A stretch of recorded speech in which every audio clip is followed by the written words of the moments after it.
and a warm welcome to all of you for joining us in this space today. As I mentioned at the beginning, we're going to have I'm going to have two conversations with Julia. One a little bit about her journey that took her to Bhutan, and then a deeper dive into some of the learnings from Bhutan. So Julia, let's begin with a little bit about how you ended up in Bhutan and a bit about your own journey. Thanks, Charles. You know, it's always funny when you look back on your life, because your CV tends to show this linear progress of one place to another, when in reality, it's usually much more meandering. And I think that's true of my own journey towards Bhutan.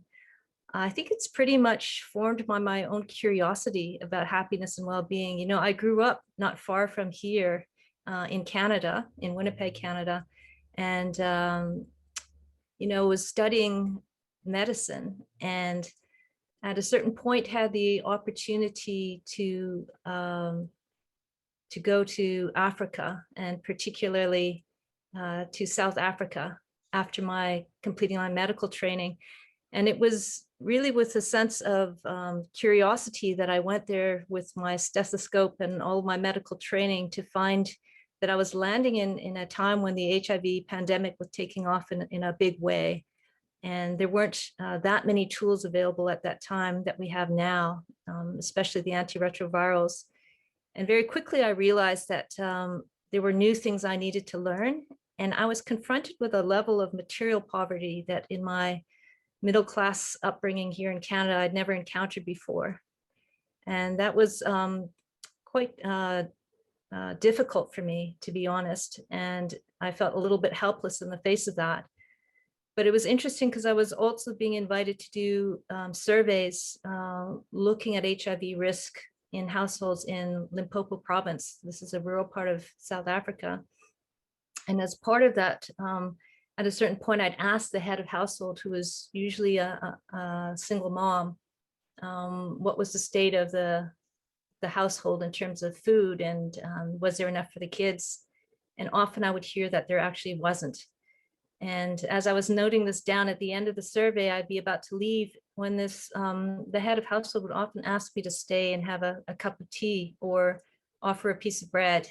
And I would be so speechless and kind of stunned at the generosity and the openness of that offer, when I just heard that there was this kind of poverty that was being experienced.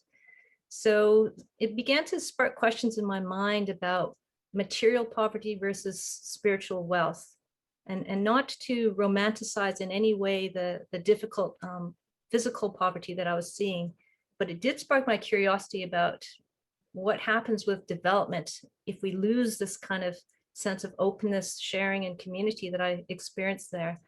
And that really came to the fore when I went to the University of London School of Hygiene and Tropical Medicine, to study public health. And I'd be going back and forth between rural Africa and London.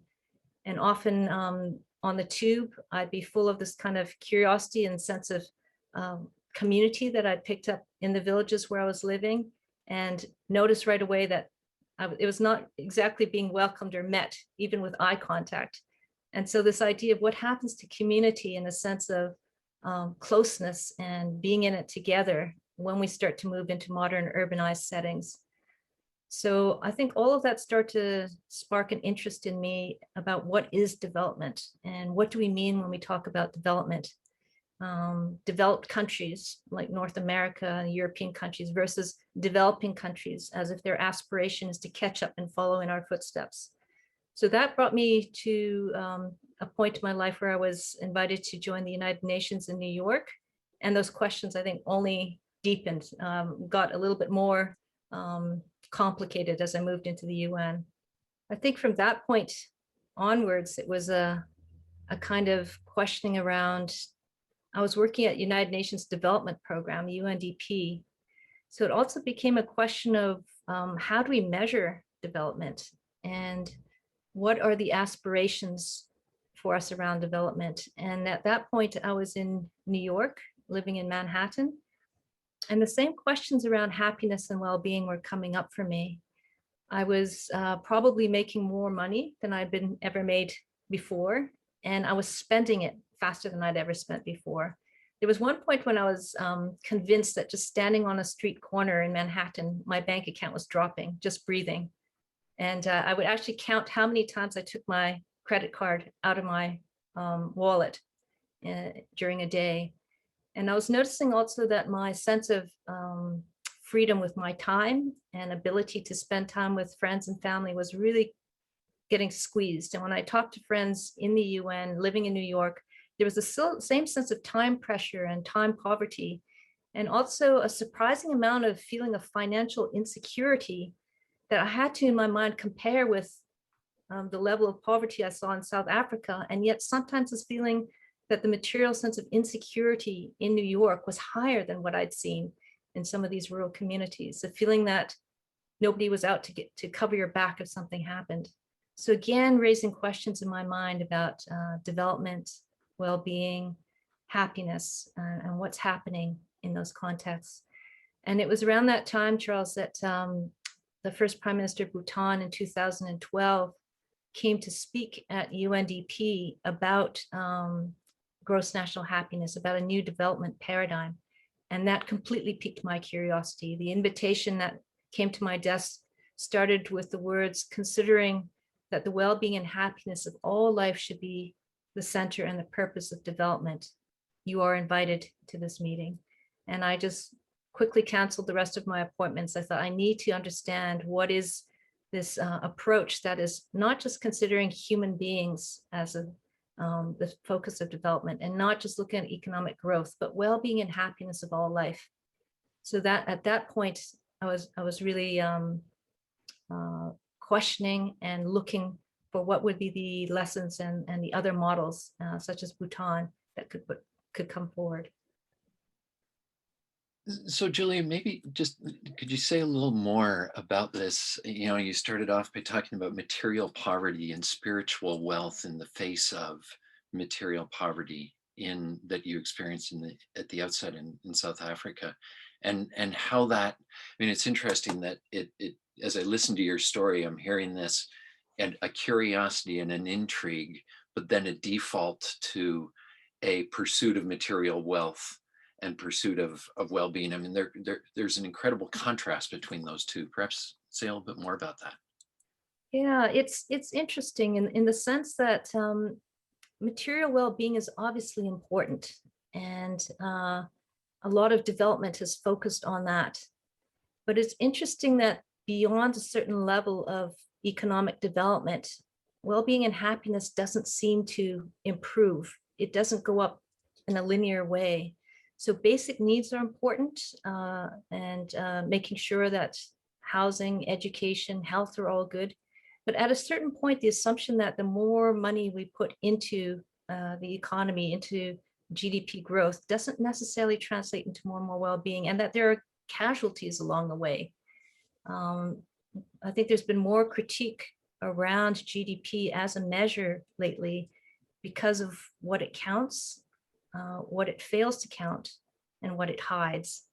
So GDP, which is the measure that many countries put as a level, a reflection of their status, even whether their membership level in the UN is determined by that. It counts things like, for example, if we build more and more prisons, if we are manufacturing more and more equipment to clean up pollution, if we're cutting down trees, all that increases GDP growth, even though it doesn't translate to well-being and happiness. Whereas a lot of the things I was seeing in those rural communities would be completely not counted. This kind of sense of community closeness, of being supported by others, would be left out. And of course, the growing inequality that GDP masks is not considered in that formula at all.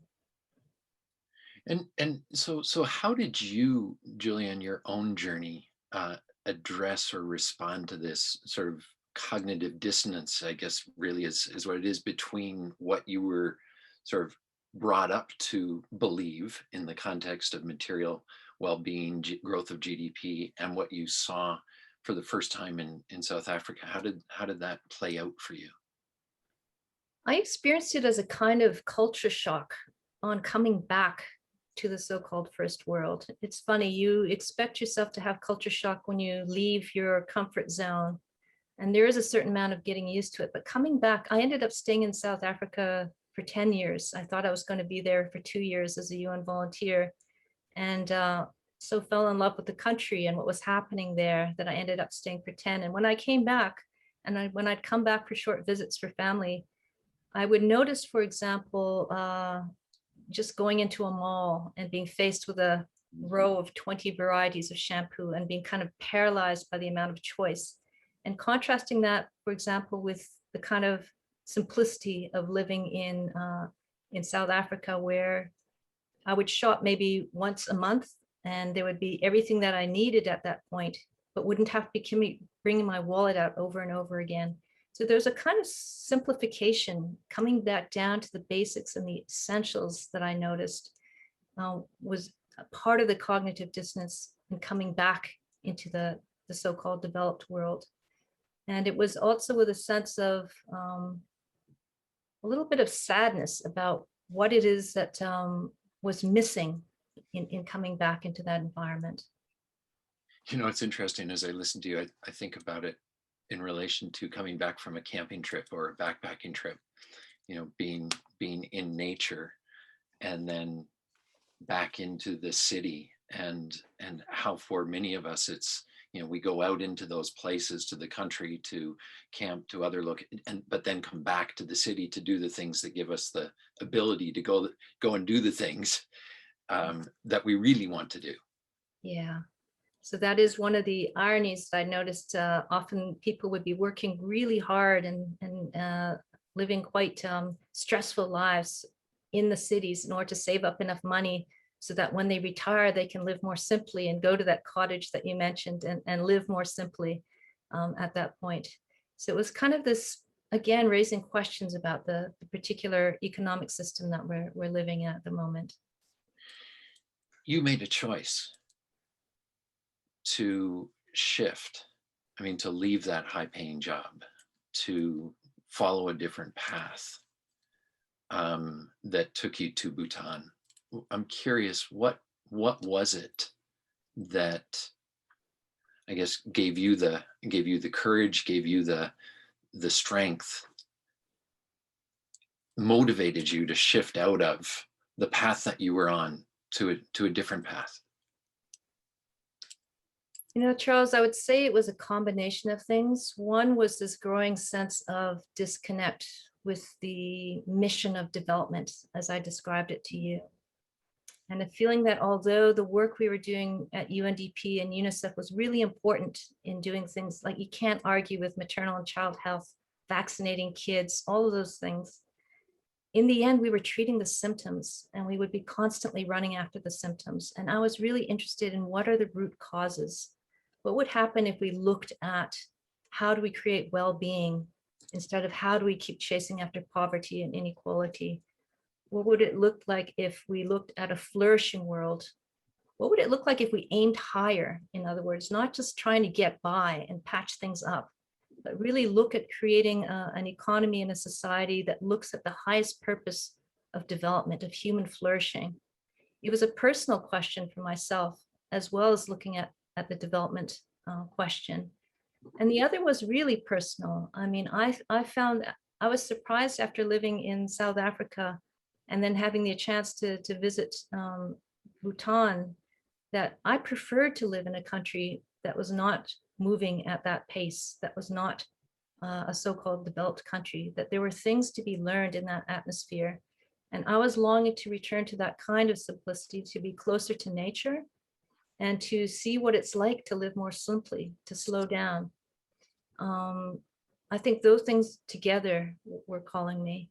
At the time, I didn't know what was going to happen. You know, it was really an invitation to help write the report to the UN from that Bhutan high-level meeting at the UN. I didn't know it would turn into a job at the GNH Center in Bhutan. It felt very much like a leap into the unknown, but one that I couldn't not do. There was a question that was pulling me into that moment. So let's maybe, Julia, let's pause there and when we and explore the Bhutan experience, and there's so much in what you've shared about GDP and aspects of economics and economic well-being, and we'll let's dive into that a little further. What I'd like to suggest we explore and give folks here an opportunity to explore is this theme of what happens when we have that experience of, you know, a story that we've told ourselves about, in this case, well-being, being the pursuit of material well-being. And when that story shifts, I mean, in your example, going to Africa, the story shifted for you. I'm trying to think about what the question we might pose here might be around that experience of almost you know, as you said, a cognitive dissonance between what you thought well-being was and what you discovered it to be, and then what you did in the face of that. So maybe pose that as a question for folks to explore. Yeah, I'd love to hear what people experience, because I'm sure this kind of moment of aha or cognitive dissonance, or things not appearing as the way you were educated to see them, is one that's probably been experienced by a lot of the folks in the room. So we're going to invite you to we're going to take about a minute, and I think Adam's going to play a little music, take out a piece of paper and a pen, if it's useful, or just sit and reflect for a moment on a time that you've experienced that cognitive dissonance between what you thought was the story, and that story shifted, and what you did. Welcome back, everybody. So, Julia, let's continue this this exploration of what you did in the face of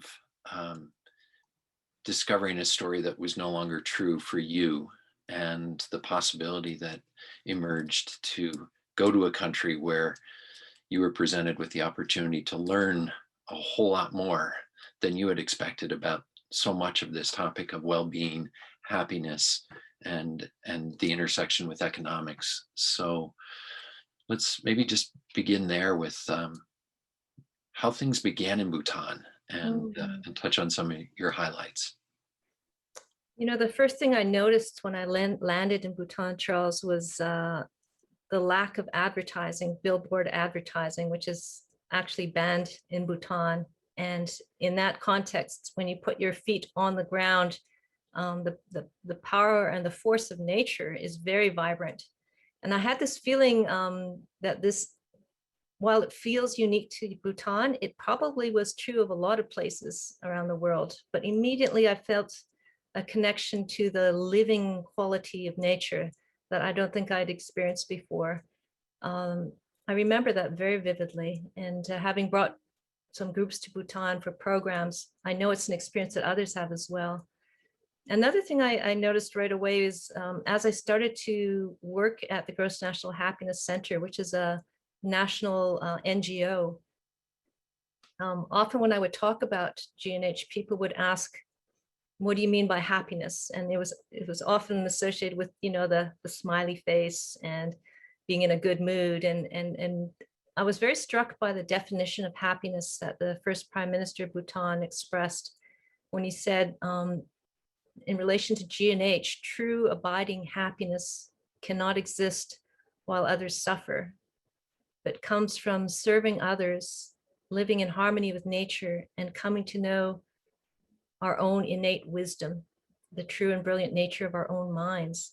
And that immediately grabbed me, because it seemed very different to the kind of happiness I had thought of growing up in North America. This was clearly relational. It was about the relationship with others, a very profound statement that we can't actually be deeply happy if others around us are suffering. We're seeing that with the COVID pandemic in a big way, that our sense of well-being and happiness is connected to nature, to the earth, to living in balance and harmony with the planet. Again, not something I really thought about when I thought about well-being and happiness. And finally, the last one, which I think is the most profound and is actually connected to the other two, is that if we're disconnected from ourselves, which I realized was probably starting to happen to me as I was getting more and more busy in my high pressure work environment. If we're not connected to ourselves, we can't also be deeply happy, and that there's an innate wisdom in ourselves that is longing to come out. So this idea of human flourishing being connected to development really caught my attention. And it's not just typical of an Asian or Eastern viewpoint, which I think many people think about when they think of Bhutan. Oh, Shangri-La, oh, it must be kind of this Eastern thing that wouldn't work in our countries.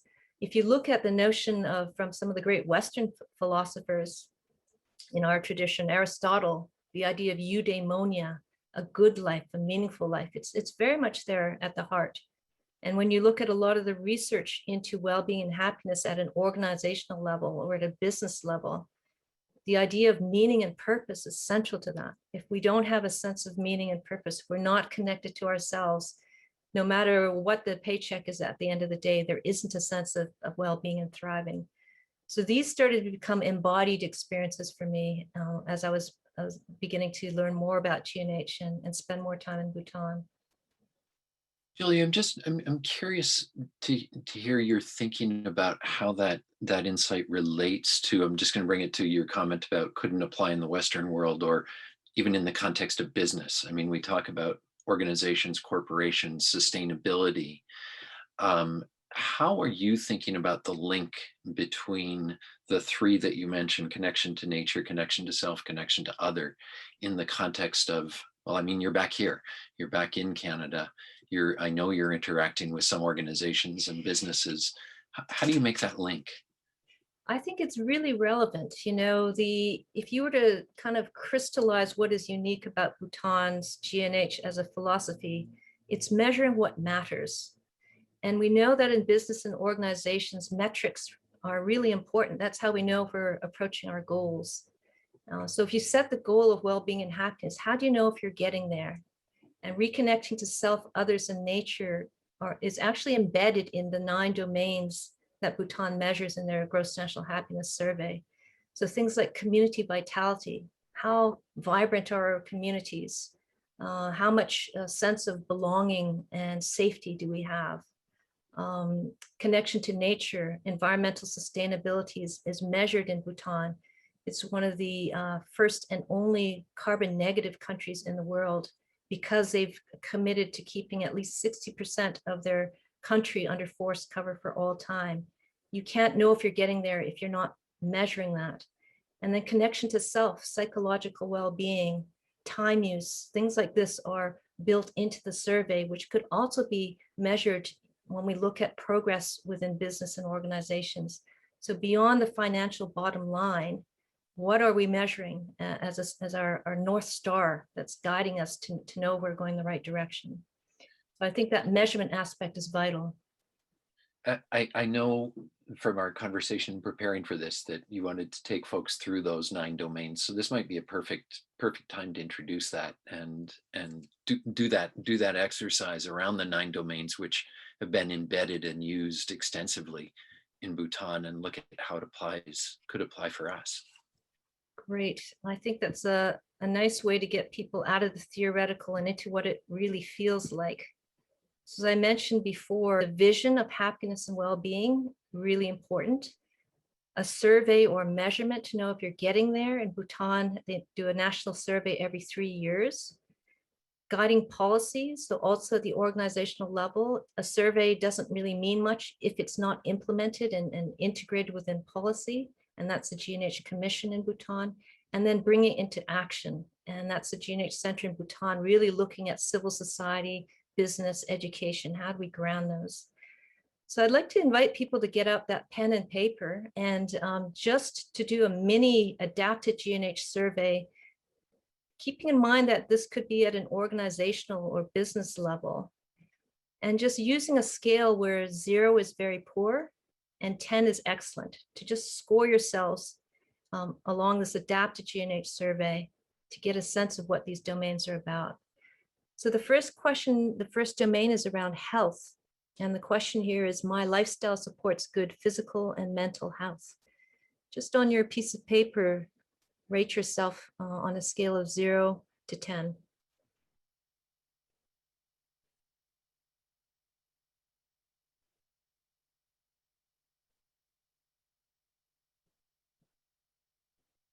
Second domain is living standards. And this is important because a lot of people assume G&H is ignoring the importance of economics. It's not. Obviously, living standards are vital. So here the question is, I feel confident that I have enough financial security to meet my needs and those of my family. I feel confident I have enough financial security to meet my needs and those of my family.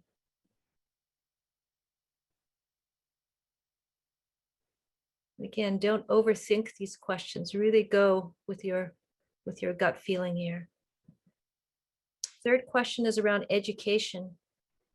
I have enough learning opportunities to meet the shifting challenges in my professional career. So again, think about where you are in your organization, your business. Is it supporting your education in this way?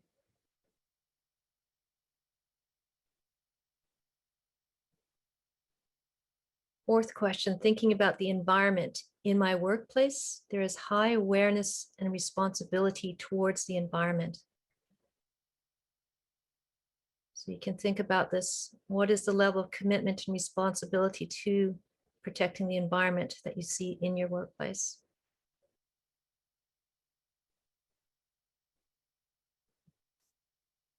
The fifth domain measured in Bhutan survey is community vitality.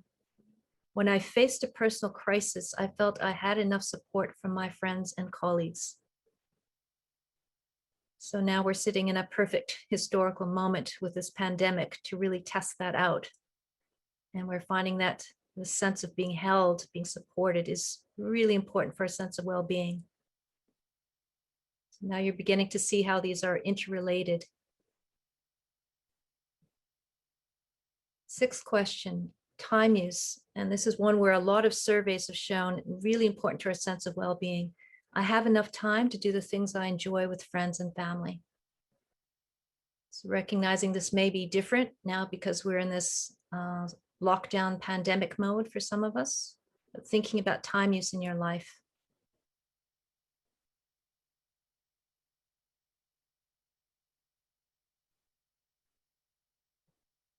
Number 7, psychological well-being. I feel there's good alignment between my sense of life purpose and my work. So as I mentioned earlier, a lot of research pointing to the importance of this sense of purpose and sense of alignment in our feeling of well-being.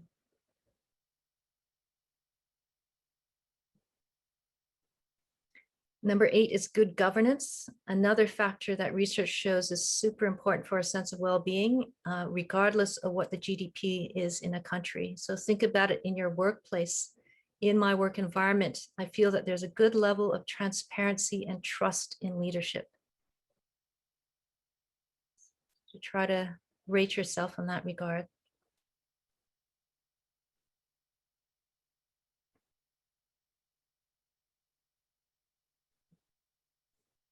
And finally, cultural diversity and resilience.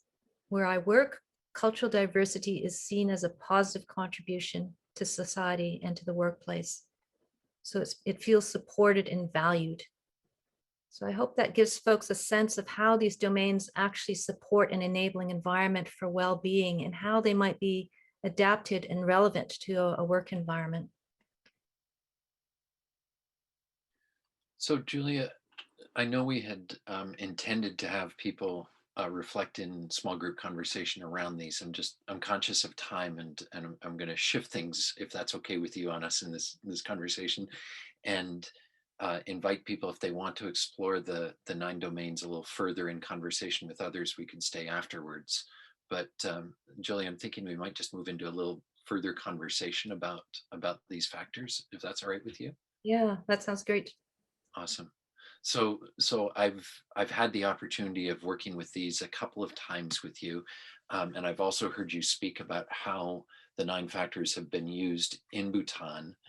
I'd like to explore that just a little bit, but then also this connection between sustainability and well-being, and go a little deeper with the connection between them. So maybe a little bit more on how the 9 factors are used. So I mentioned earlier that there is a national survey that's undertaken, the Gross National Happiness Survey, every 3 years or so. And the idea there is to really see whether the government is creating an enabling environment for people to thrive and to be well. And all those domains I mentioned give different information. And in addition to that survey, there's also a policy screening tool that the G&H Commission uses. So for example, there was a proposal to build a mine, rather than just saying what will be the impact on jobs or in health, which is what most policies are screened for. It would say, what's the impact on inequality? What will be the impact on education, on health, on community? And then if the policy is not measuring up in one of those ways, it's sent back in order to be improved to see how it can balance out those nine domains.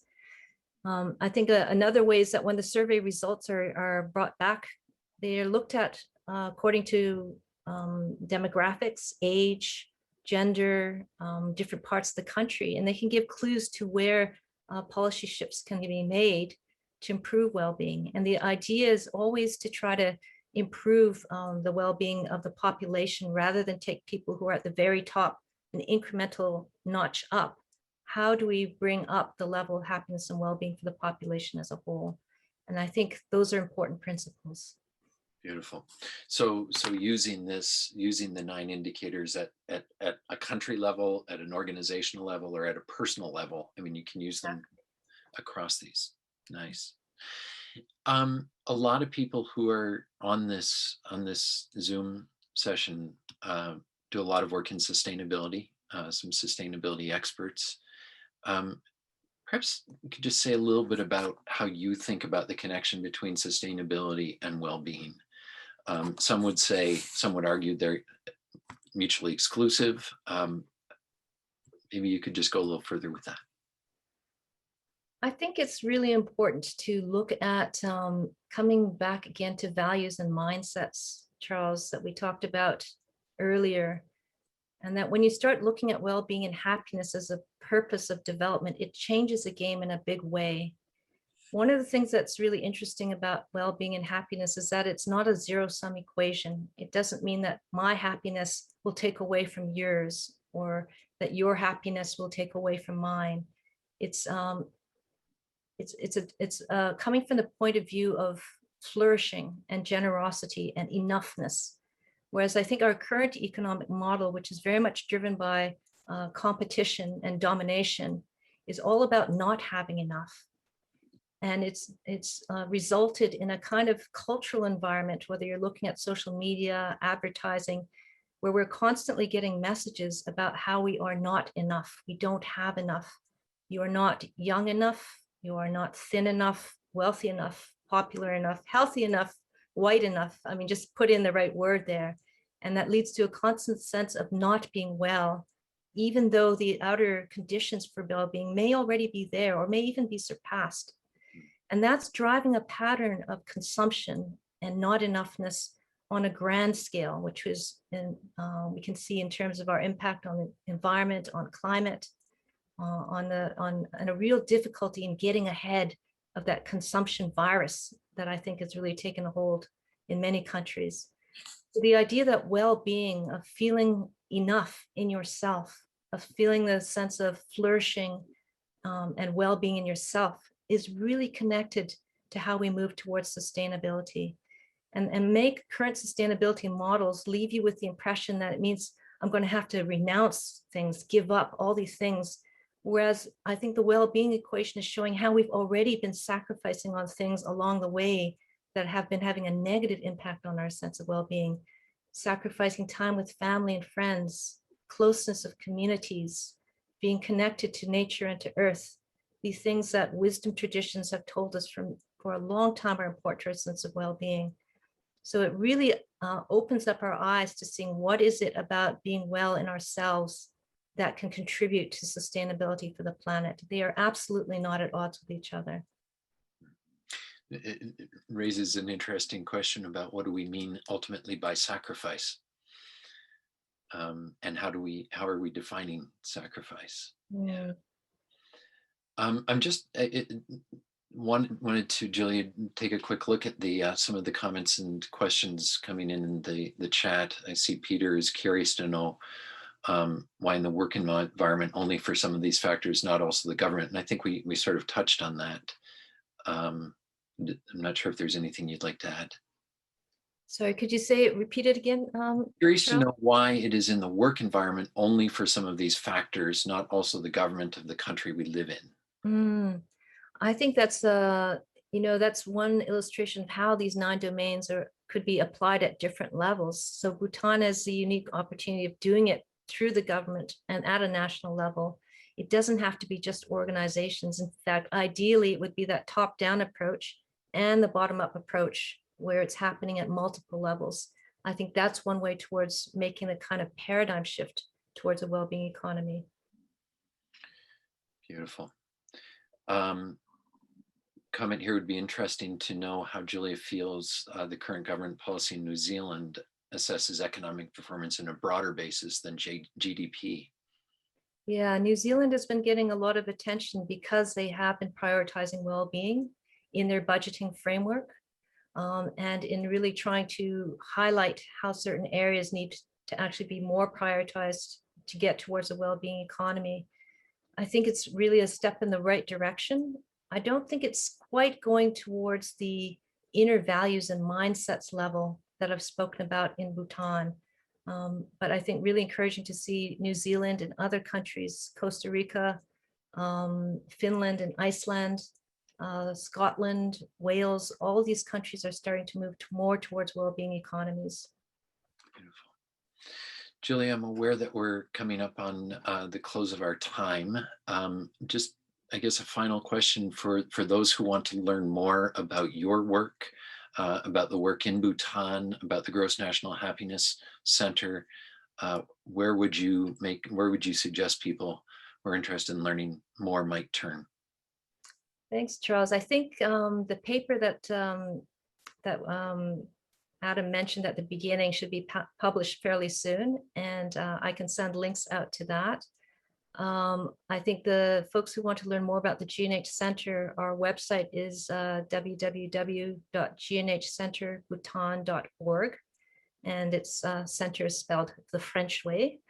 And I think in general, Wellbeing Economies Alliance is another great website for learning about what's happening at a global level, and for looking at how it's starting to be applied in business, and for people who want to be part of a civil society movement. Finally, a shout out to the David Suzuki Foundation here in Canada, who are spearheading a kind of national movement towards well-being economies. I think there's a lot going on if people are interested. Beautiful. Julia, I know there is so much more we could cover and talk about, but I want to thank you for your time. Adam and May, thank you for making these conversations, these New Works conversations possible. Absolute delight to be with you, Julia. Thank you, everybody, for being here, for coming. I want to do a shout out. I think Leslie Davenport. I know she joined us. She's going to be the speaker on May 20th. Can we just spotlight, if possible, May, so Leslie can maybe just at least wave hi to everyone. I don't know if you can find her to spotlight, but Leslie will be same time as this session on the 20th of May. There she is. Hey, Leslie, welcome. Thank you. So again, Leslie will be speaking on emotional climate resilience, and hopefully everyone who's here and others will be joining us. So again, Julia, thank you. Thank you everyone for coming. Adam, any final words you would like to add before we close off? Huge amounts of gratitude for everybody, particularly Charles and Julia for leading us in this conversation, and May for running the back end, and everybody for joining us and being part of this. I think that the encouraging signs that we see is the leadership of Bhutan, and as people have identified what's happening in municipalities, countries, as well as organizations around the world, to consider different measures. And we're starting to see those models become much more visible, whether it's the adaptations of what the G&H work in Bhutan or the work off of Kate Raworth's donut economics. We're starting to see a very different future, and that's a very inspiring future built around well-being. So thank you for the beautiful conversation.